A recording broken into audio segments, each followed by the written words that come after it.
Киелі өсиет елдің қазығы балам. Кешегі өсиеті қауым елге қазық болған біздің бабаларымыз обал болады, ұят болады, жаман болады деген сөзбен өсірген болады. Мінеки сол ұрпақ елдің жерін сүйетін бүгінде елдің тұлғасына айналып отыр. Ертеңіңді ойласаң осы бастан тәрбиеге мән бер, ата сөзіне құлақ тұр. Жарай ма балам? Айналып кетейін.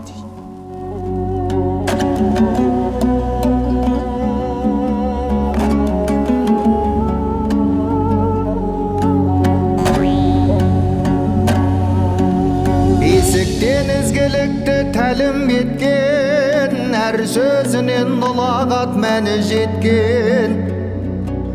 Обал болат деп айтқан бір сөзімен, жанына мейірімнің дәнін еккен. Қайран бабалара, қариядан баталып тілек қылған, алғыс жинап ел жүрер жүрек нұрдан. Оят болат дейтұғын жалғыз сөзбен, иманын тіршілікке тірек қылған. Қайран о бабалар-ай,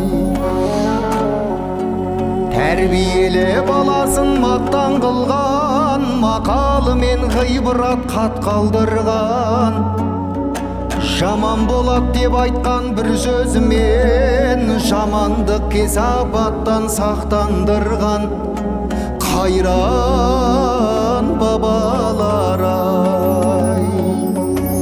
жаман болат деп айтқан бір сөзімен, жамандық кесапаттан сақтандырған.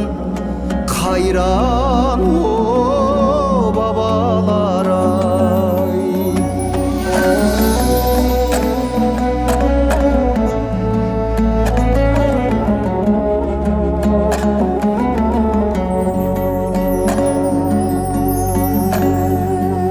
Қыздарын қырық үйден тыйып кеткен, ұлдарын арнамызбен биіктеткен.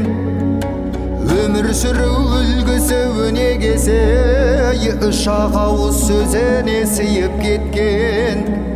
Қайран бабалар-ай,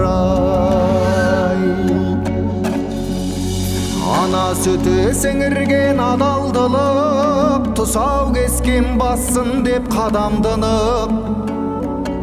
Үш ауыз сөзбенен тәрбиелеп, ұрпақтарын өсірген адам қылып. Қайран бабалар-ай, үш ауыз сөзбенен тәрбиелеп, ұрпақтарын өсірген адам қылып. Қайран